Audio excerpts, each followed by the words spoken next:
26 जून हा आंतरराष्ट्रीय anti drugs day म्हणून साजरा केला जातो।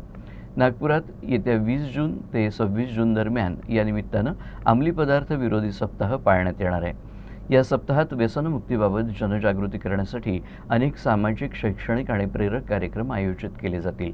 तरुणांना ड्रग्सच्या दुष्परिणामांबद्दल जागरूक करणं आणि ड्रग्जमुक्त नागपूरसाठी लोकसहभाग वाढवणं हा या आयोजनाचा मुख्य उद्देश आहे। नागपूर शहरातील पारडी पोलीस स्टेशनच्या हद्दीत गुन्हे शाखेच्या युनिट क्रमांक 5च्या पथकानं ही कारवाई केली। जनावरं अतिशय क्रूरपणे ट्रकमध्ये भरण्यात आली होती।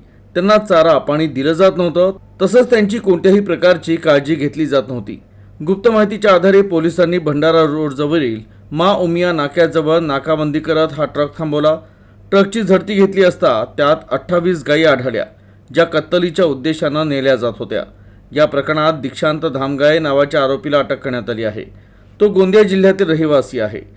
तर या तस्करीचा मुख्य सूत्रधार कामठी येथील रहिवासी इम्रान हाजी असून त्याचाही पोलिसांकडून शोध सुरू आहे। या कारवाईत ट्रक आणि गायींसह सुमारे 21,35,000चा मुद्देमाल जप्त करण्यात आला।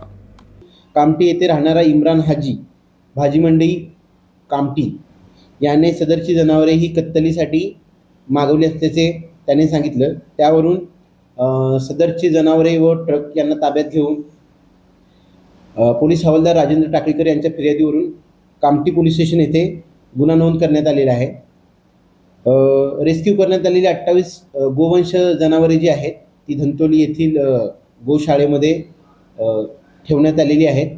सदर प्रकरणी गुन्हा दाखल करण्यात आलेला असून पुढील तपास चालू आहे।